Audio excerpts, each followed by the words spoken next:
Public Sénat, avec le soutien de la Mutuelle nationale territoriale, la Mutuelle des agents des services publics locaux et Adviso Partners, cession, acquisition et transmission d'entreprises, nos territoires ont de la valeur, vous présente le Journal des territoires.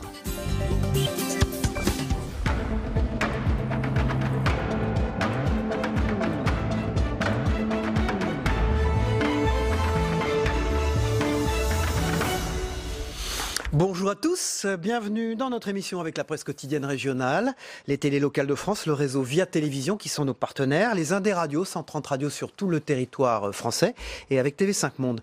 3 parties dans cette émission, dans un instant le JT des territoires que je vais vous présenter, puis après la météo, c'est l'invité politique de Territoire d'Info, c'est Éric Woerth, le président de la Commission des finances à l'Assemblée nationale qui sera notre invité politique ce matin. Enfin, 3e partie avec l'actualité parlementaire et la suite des auditions d'Alexandre Benalla. Voilà, dans un instant, c'est le JT des territoires, on s'y retrouve.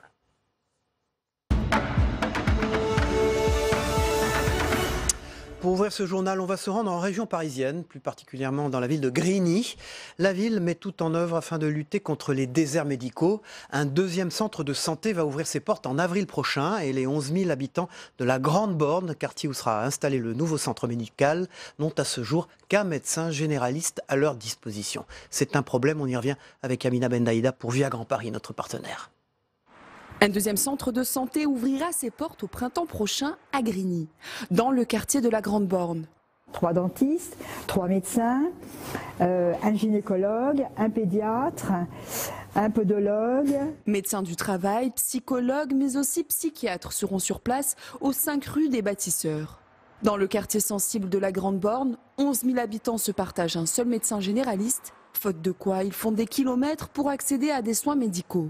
Une situation critique à laquelle il fallait apporter une réponse, selon le maire de Grigny. Les médecins sont partis et donc les professionnels de santé aujourd'hui demandent d'autres conditions pour intervenir dans les quartiers, notamment se regrouper, être ensemble, échanger entre eux. Et c'est ce que nous leur proposons au cœur de la Grande Borne. Le quartier de la Grande Borne n'est pas le seul concerné par ce désert médical. D'après un diagnostic émis dans le dernier contrat local de santé de la ville, l'offre médicale est médiocre sur toute la commune. Seuls 5 médecins pour 10 000 habitants, c'est 2 fois moins que la moyenne régionale. Le constat est encore plus critique du côté de l'offre dentaire, avec un seul dentiste pour 10 000 habitants. Aujourd'hui, quand vous cherchez un médecin, vous êtes souvent sur des listes d'attente et donc vous ne soignez pas. C'est l'une des raisons pour lesquelles notamment les urgences sont très encombrées. Et donc c'est un centre de premiers soins qui va permettre effectivement aux familles de trouver un médecin pour celles et ceux qui n'ont pas de médecin traitant, et puis pour d'autres certainement de se rapprocher puisque bien souvent on va très loin pour trouver un médecin disponible. La municipalité espère créer une dynamique sur le territoire en favorisant les conditions d'accueil des professionnels de santé qui pour l'heure ne manifestent qu'un très faible intérêt pour le territoire. Savez-vous ce qu'est un véloroute ? C'est signé et les travaux vont commencer. La région Auvergne-Rhône-Alpes va lancer un projet de voie verte entre Aix-les-Bains et Rumilly. Le but est de favoriser les déplacements en vélo et de réaliser dans le futur une véloroute. Francis Rézin de 8 Mont-Blanc vous en dit plus. Parcourir en vélo les 20 km qui séparent Aix-les-Bains en Savoie et Rumilly en Haute-Savoie devrait bientôt être possible. La région Auvergne-Rhône-Alpes a annoncé son soutien financier à ce projet, initié par le comité de Savoie pour le cyclotourisme. Aix-les-Bains-Rumilly, c'est un projet que nous avons proposé suite à l'arrivée de la fameuse véloroute voie verte que les gens connaissent le long du lac. Et il vient d'avoir un coup de pouce avec la région, puisque la région, avec la visite du président Laurent Wauquiez la semaine dernière, a clairement annoncé qu'il mettait de l'argent sur la table. Donc il y a une convention de partenariat qui a été signée avec Grand Lac pour lancer le projet. Donc le projet maintenant est parti. Au-delà de l'intérêt touristique de ce parcours entre lac et montagne, aller au boulot deviendra une alternative de transport dans un secteur saturé par les voitures. C'est un projet à la fois de transport et à la fois de tourisme qui permettrait à terme de relier Rumilly, donc la Haute-Savoie, à Aix-les-Bains, la Savoie, avec une douzaine de kilomètres, une quinzaine, ça dépendra des tracés, et qui s'insère dans un projet beaucoup plus large de relier les 3 principaux lacs de Savoie-Mont-Blanc, le lac d'Aiguebelette, le lac d'Aix-les-Bains, le lac d'Annecy, et qui s'insère dans un projet encore plus large en lien avec la V63 et la Via Rona, qui permettent de l'itinérance cyclable à travers la Savoie et au-delà à la France. Le coût du projet, estimé à 8 millions d'euros, sera supporté par l'État, la région, le département et les communautés de communes du lac du Bourget et de Rumilly. Les études de faisabilité commenceront dès cette année. La voie verte longera l'autoroute A41 et la ligne ferroviaire Aix-les-Bains-Rumilly. Les cyclistes devraient pouvoir rouler sur la véloroute à partir de 2021. Puisqu'on parle de la région Auvergne-Rhône-Alpes, Laurent Wauquiez sera notre invité en direct dans cette matinale et en exclusivité jeudi après-demain. Si vous n'allez pas au spectacle, le spectacle peut venir jusqu'à vous. L'idée est née dans la Sarthe grâce au projet Palier en scène. Le théâtre de l'éphémère invite des compagnies à se produire chez l'habitant dans les quartiers de Coulennes. Cette année, c'est même une cage d'escalier qui s'est transformée en scène, le temps d'une représentation. Laure Girard de Via Helm TV Sarthe y a assisté. Dans cet immeuble, la cage d'escalier résonne un peu plus fort que d'habitude. Il y a un rapport direct entre les sacs et les magasins. Ça passe par les filles. Et moi, je m'en trouve habillée comme un sac. Anne-Laure Sanchez, comédienne, interprète un texte contemporain de Philippe Dorin. Elle y vide son sac au sens propre comme au figuré. Ça décloisonne le côté scène-salle. Donc les réactions, je les sens. On peut pas tricher, quoi. Il y a un truc, normalement un acteur n'est pas censé tricher, mais là ça pardonne pas, quoi. Pas une seconde, on se demande mais qu'est-ce qu'elle fout là, la chaise? Un spectacle original, une scène qui l'est tout autant, et un public peu habitué à franchir les portes du théâtre. Les habitants du quartier sont invités pour l'occasion. Quand on est vraiment à fond dedans, on oublie qu'on est dans une cage d'escalier. Franchement, non, c'était pas mal. Ça vous donne envie de retourner au théâtre? Oui. Ah oui, bah, je suis jamais allée, donc oui, ça donne déjà envie d'aller voir la pièce entière. Bah, le spectacle, ça évolue, hein, ça vient vers nous maintenant. Un projet porté par le théâtre conventionné de l'éphémère depuis 2015. Le bailleur social La Mancelle d'Habitation s'est chargé de la communication auprès des locataires. On a des locataires qui nous ont dit, quand on a préparé cette séquence, on pense que le théâtre, c'est pas pour nous. Et notre rôle de bailleur, c'est aussi de faire que le bien vivre ensemble se construise dans les cages d'escalier, mais en emmenant les locataires vers la culture. Une vingtaine de spectateurs ont tenté la découverte. La plupart d'entre eux expriment l'envie de retourner voir une pièce, cette fois dans un vrai théâtre. On part pour Aix-en-Provence où les bibliothèques deviennent gratuites. Emprunter un livre ou un CD à la Cité du Livre ne vous coûtera désormais plus rien. Depuis le 1er janvier, l'inscription aux bibliothèques municipales d'Aix-en-Provence est gratuite. Une mesure plébiscitée par le public. Manon Mujica pour Provence Azur TV. Impossible de le manquer. Le message est placardé sur tous les murs de la Cité du Livre. Depuis le 1er janvier, les inscriptions aux bibliothèques aixoises sont gratuites. S'il vous faudra toujours délivrer des justificatifs d'identité et de domicile, vous ne débourserez en revanche plus aucun centime pour emprunter un ouvrage. Auparavant, l'inscription s'élevait à 19,50 € et montait jusqu'à 38 € pour les personnes résidant hors du pays d'Aix. Même si effectivement l'abonnement n'était pas excessif, c'était quand même sûrement un frein pour de nombreux usagers. Et donc la gratuité fait partie de ce grand projet qui est de repositionner la bibliothèque comme élément central de la politique culturelle de la ville d'Aix. Désormais, les usagers pourront consulter et emprunter gratuitement l'un des 150 000 livres, CD ou films qui se trouvent dans les rayons de la Cité du Livre, mais pas uniquement. Cette mesure s'applique aussi aux 3 autres bibliothèques municipales, ainsi qu'au Mediabus et aux e-books. Pour en bénéficier, pas besoin de résider dans le pays d'Aix. Par exemple, un Aubagné peut lui aussi repartir avec un album de Stevie Wonder sans rien payer. Interrogé, le public plébiscite cette mesure votée au dernier conseil municipal. Peut-être qu'il y a des gens que comme c'est gratuit vont dire « Ah ben tiens, je vais quand même venir juste emprunter un livre et même s'ils ne le lisent pas sur place, le lire dans le temps. » Oui, je suis inscrit, mais avant c'était payant, je venais beaucoup moins. Maintenant c'est gratuit, je viens plus souvent. Conséquence inéluctable, les abonnements ont explosé en seulement 10 jours. On a un afflux d'inscriptions, donc on a des augmentations de l'ordre de 150% d'inscriptions depuis le début de l'année. On a des retours très positifs via les réseaux sociaux, donc voilà, donc ça a été très bien accueilli. À noter que rares sont les bibliothèques à être gratuites. Dans le département des Bouches-du-Rhône, Aix-en-Provence fait figure d'exception avec Martigues. Là-bas, les emprunts sont illimités et gratuits depuis de nombreuses années. Reste à savoir si d'autres villes se mettront elles aussi à la page. À Marseille, par exemple, l'abonnement s'élève à 21 €.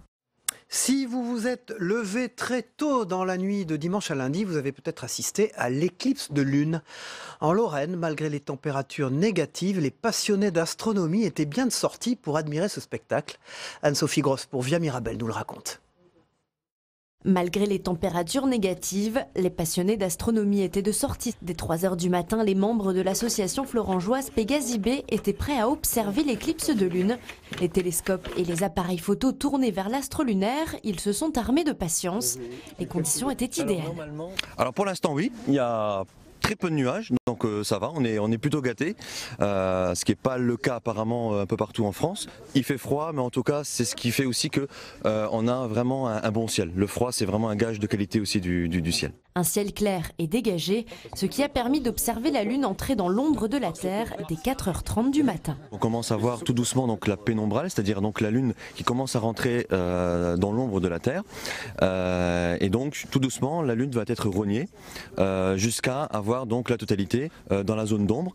Donc normalement, elle est complètement cachée, mais vu qu'il y a certains rayons du Soleil qui passent par l'atmosphère, du coup on va avoir cette teinte rouge sang. Une teinte caractéristique qui a été immortalisée par de nombreux passionnés, comme Arnaud qui sort son appareil photo dès qu'il le peut. Ce qui le fascine, c'est la beauté de l'événement.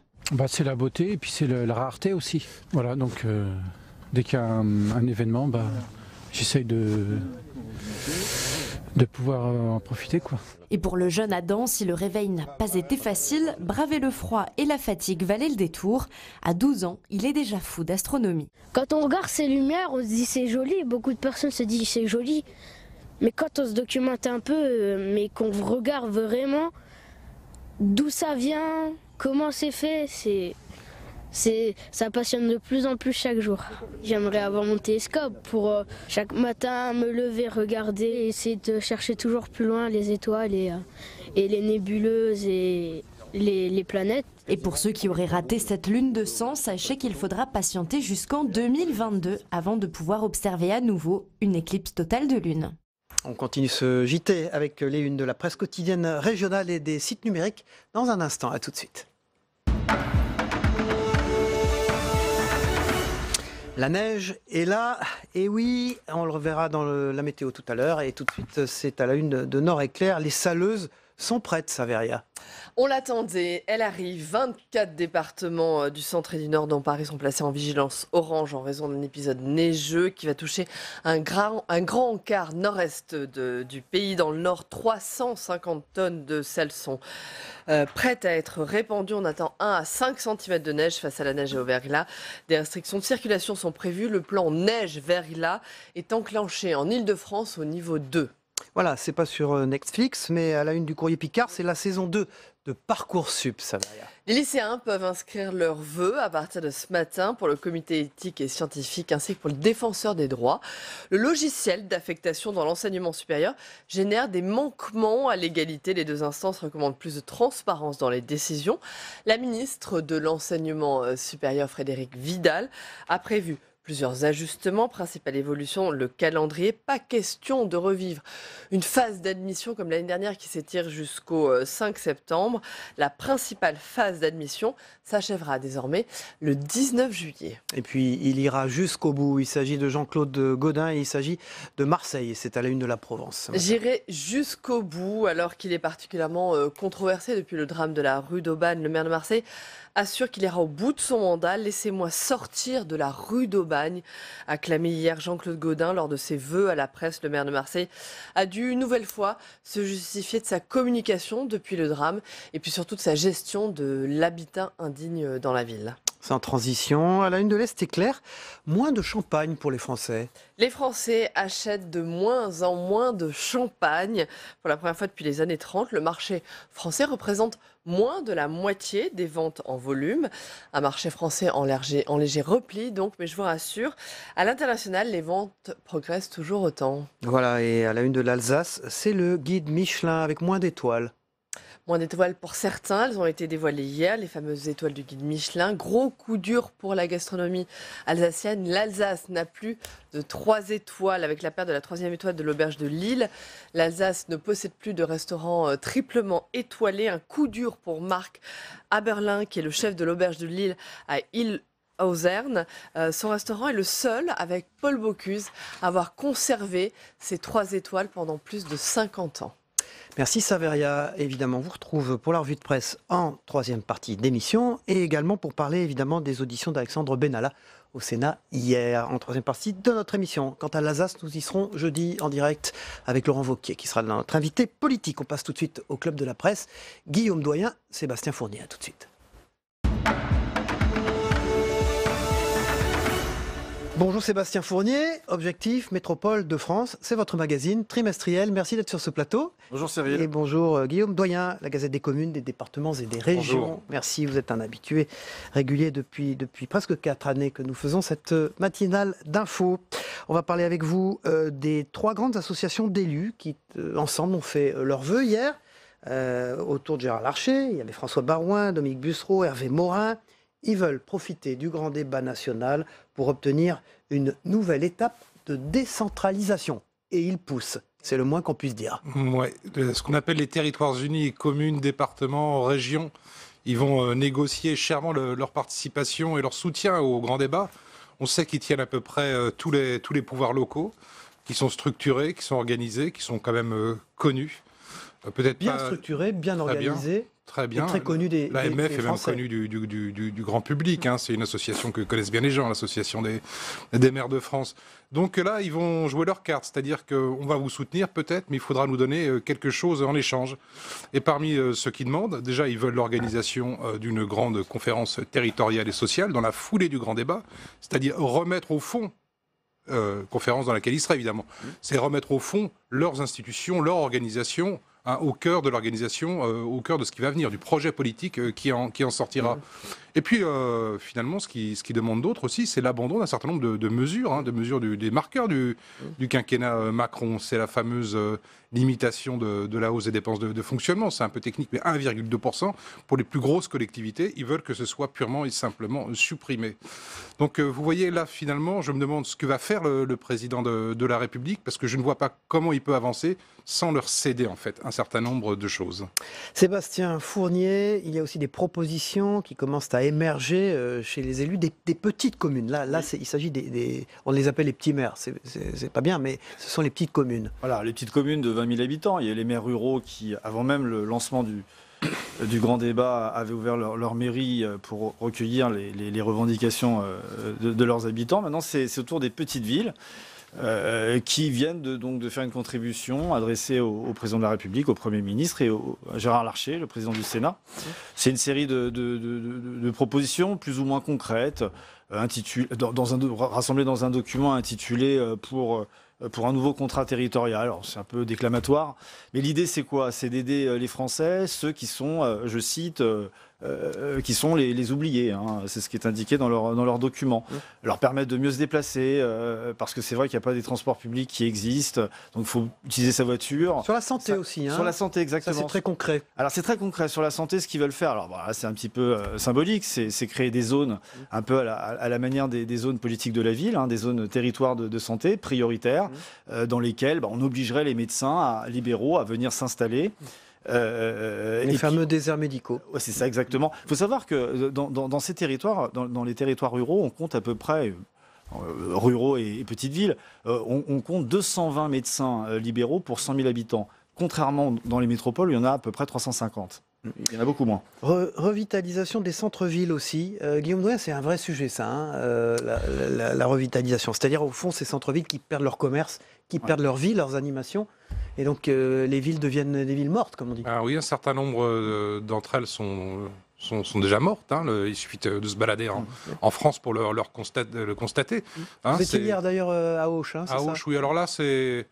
Auch, ça se tient encore un peu, si vous voulez, par l'abondance du tourisme. Mais il faut reconnaître que non, il y a d'autres coins de France encore plus inquiétants de cela. Je pensais notamment, si vous allez dans l'Yonne, pas très loin de Paris, si vous allez à Tonnerre, par exemple, il n'y a plus un commerce là-dedans. Ouais. Si vous allez dans l'Aisne, les centres-villes de ce département qui n'est pas loin de Paris non plus, qui c'est des départements du région parisien, sont vides aujourd'hui. C'est particulièrement impressionnant, si vous voulez. Et cette dévitalisation, il faut l'arrêter parce que ça participe d'un mouvement général d'appauvrissement de la population. Et les petites villes, Sébastien Fournier. Oui, les petites villes ont une idée intéressante justement parce qu'on a beaucoup parlé, on en parle des GAFA. Hein. Hier, le président de la République a reçu les entreprises à Versailles. Leur idée, c'est quoi? C'est de taxer les GAFA, il faut dire, hein, c'est les grandes entreprises du numérique. Exactement. Hein, c'est Google, voilà, c'est Amazon, Facebook, exactement. L'idée, c'est de taxer les entreprises de e-commerce d'1 € pour que cet argent aille ensuite au développement des commerces de proximité. Ce qu'ils veulent également, c'est créer des zones franches de commerce, permettre à des commerces de venir s'installer avec une exonération fiscale. Donc il y a des idées intéressantes, il y a des choses à piocher dans leurs propositions. Je note par ailleurs, et là c'est un peu technique, qu'ils souhaitent qu'il y ait une contribution des territoires les plus riches pour venir en aide des territoires les plus fragiles. Ce qu'ils demandent, c'est que les métropoles contribuent à hauteur d'1 € sur des différentes transactions pour venir aider effectivement les territoires qui ont des besoins, qui ont des services publics malheureusement pas performants ou qui n'existent quasiment pas. On a vu le cas de manifestation à Bordeaux des Gilets jaunes, je connais bien la problématique bordelaise, où au fond il y avait cette espèce de magie que constituait la métropole par rapport donc à des zones plus désertifiées et qui fait envie au fond. Comment on peut changer cette donne, Guillaume Doyen? C'est intéressant ce que vous dites, parce qu'on l'a reproduit au niveau, on en parlait tout à l'heure, au niveau régional, ce qui se fait au niveau français. Ce sont des belles capitales régionales, finalement. Très attractives, mais au fond... Très attractives, avec des facs, avec les transports en commun, parfaitement refaites. Au fond, qui soulignent la problématique qui existe dans les déserts. Eh ben, c'est toute la question. Il y en a deux. C'est celle du partage finalement des recettes. C'est pas évident parce qu'elles ne le souhaitent pas spécialement. Et deuxièmement, c'est la question de l'aménagement du territoire.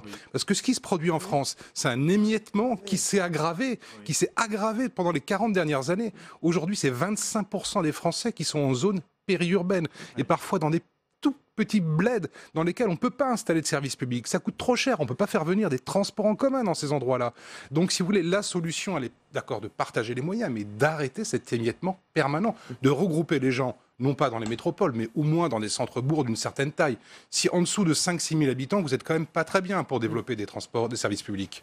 Comment on peut le voir, tout concrètement, ce nouveau contrat territorial des maires des petites communes? C'est sur le net. Comment on va pouvoir y accéder? C'est-à-dire sur pour ce nouveau contrat territorial qu'ils veulent proposer, c'est-à-dire la transition écologique, la santé, la revitalisation. Comment on va y accéder au fond? Là, il faut attendre que le débat se fasse. Et il va falloir attendre. Ce que d'ailleurs demandent les territoires, c'est qu'il y a un vrai Grenelle. Hein. Au fond, c'est de la décentralisation, ce qu'ils demandent, ce qu'ils veulent. C'est qu'on fasse le nécessaire pour que les territoires soient mieux dotés et qu'il y ait, en effet, il y a cette question d'aménagement du territoire, qu'il y ait une vraie équité. Ce que je veux dire en attendant, c'est qu'il faut regarder Objectif Métropole de France pour comprendre, c'est ça. Il n'y a pas d'endroit... Il y a le site du Grand Débat, mais c'est vrai qu'avec ça, on ne va pas aller bien loin. Voilà, j'allais vous demander, il est bien fait? Comment ça se passe? On arrive à trouver ces thématiques-là dans le site du Grand Débat? C'est un peu foutoir, hein. Excusez-moi, c'est un peu foutoir. J'ai regardé, il y a une centaine de débats qui sont enregistrés. Alors ça va un peu dans tous les sens. Vous avez des questions fiscales, vous avez des questions diverses et variées, vous avez des questions très politiques aussi. Hein. On voit à quel point certains partis s'emparent de... Donc il faut lire votre magazine. Il faut lire le magazine, c'est vrai, il faut lire le magazine. Guillaume Doyen, hier donc c'était l'AMF, l'ADF, Région de France et le Sénat qui font bloc, c'est le titre de votre papier dans la Gazette des Communes, contre l'exécutif et notamment il y a ce haro généralisé de ces 4 entités contre la transformation du Sénat. C'est le Courrier des maires. Courrier des maires, vous avez. Oui, ils font bloc. Forcément, leurs intérêts à un moment se recoupent forcément. Le Sénat qui représente les territoires et surtout que le président de la République voulait réformer. Dans le cadre d'une réforme constitutionnelle assez vaste, qui n'aura, à mon avis, certainement pas lieu. Ça devient maintenant impossible de faire bouger les choses. On le voit, un Courrier des maires à l'antenne. Voilà. C'est absolument à haut risque de s'amuser à ça. amoindrir éventuellement le nombre les pouvoirs du Sénat et abaisser le nombre de sénateurs, c'est se mettre à dos un grand nombre d'élus, ceux du Sénat, et en plus, je pense, aussi des élus territoriaux qui élisent les sénateurs et qui comptent beaucoup sur eux pour porter leur parole. Franchement, c'est pas le moment. Oui, vous ne prévoyez pas... si l'exécutif veut aggraver sa situation, qu'il y aille. Très bien. Parfait. Sébastien Fournier, Objectif Métropole de France. Donc, c'est les propositions qui commencent à émerger chez les élus des petites communes. Et puis, Courrier des maires, qui est donc un mensuel, avec un beau site web. Voilà. Comment on dit, qui est le frère de la Gazette des communes ? C'est le cousin. C'est le cousin. AMF, ADF, Région de France et le Sénat font plus que jamais bloc contre l'exécutif. Merci Guillaume Doyen, merci Sébastien Fournier. On passe à la météo des territoires. Le temps qu'il fait en France, vous le savez, la neige est là et elle arrive dans beaucoup de départements et dans les territoires français d'Amérique du Pacifique, des Caraïbes, de l'océan Indien, sur le canal 13 de la TNT. Ça remonte évidemment les moyennes. À tout de suite. La météo vous est présentée par l'Assemblée des départements de France.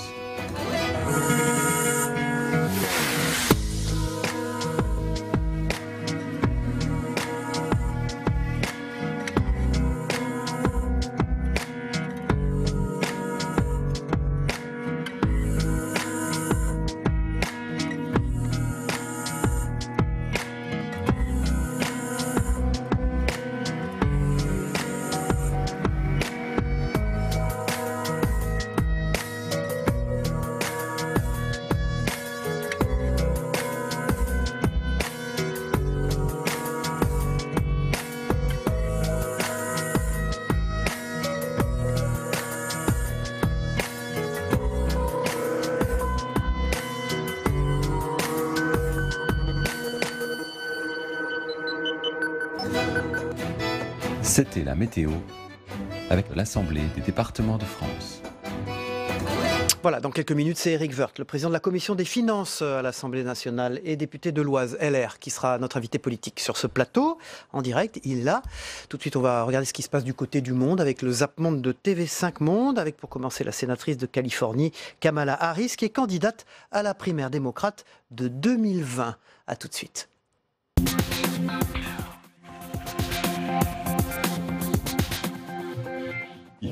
Je me présente à la présidence des États-Unis. Même si le plus dur reste à faire, la candidature de Kamala Harris à la Maison-Blanche, annoncée ce lundi au cours d'une des matinales télé les plus regardées aux États-Unis, suscite déjà une certaine effervescence. Sénatrice démocrate de Californie depuis janvier 2017, Kamala Harris a déjà derrière elle une solide expérience de dirigeante. En plein shutdown, elle a attaqué Donald Trump. Il prend le peuple américain en otage à cause d'un projet orgueilleux qu'il appelle un mur. Alors que 800 000 personnes essaient de savoir comment elles vont payer leur loyer, leur hypothèque. C'est complètement irresponsable. Ces gens ne veulent pas un mur, ils veulent leur salaire. À la périphérie de Londonderry, ce quartier est bouclé par les forces de l'ordre. Une camionnette suspecte y a été abandonnée après avoir été volée par 4 individus masqués. 2 heures plus tôt, une autre camionnette avait déjà été volée par 3 hommes, masqués eux aussi. Ce qui inquiète particulièrement les policiers nord-irlandais, c'est que c'est aussi un véhicule volé qui a servi samedi soir au centre de Londonderry pour un attentat qui n'a toujours pas été revendiqué. L'Allemagne cherche à exclure le constructeur télécom chinois Huawei du réseau 5G au nom de la sécurité. Notre souci principal, c'est la sécurité dans le domaine des infrastructures des réseaux. En toile de fond, des soupçons d'espionnage et une guerre pour obtenir les concessions 5G. Car la 5G, c'est le réseau de demain, une vitesse 100 fois supérieure, des utilisateurs et des objets connectés en permanence. Pour cela, il faut installer beaucoup d'antennes. Et si c'est une entreprise chinoise qui le fait, de nombreux pays redoutent que le gouvernement chinois ait accès aux données. On connaissait la solitude du pouvoir. Martin Fayoulou expérimente un tout autre genre d'isolement. Mais celui qui estime être le vrai gagnant de l'élection refuse de s'avouer vaincu. Je ne me laisserai pas faire, je ne céderai pas. J'ai demandé au peuple congolais de ne pas reconnaître la décision de la Cour constitutionnelle. 2, j'ai demandé à la communauté internationale de ne pas considérer ces résultats comme des résultats normaux.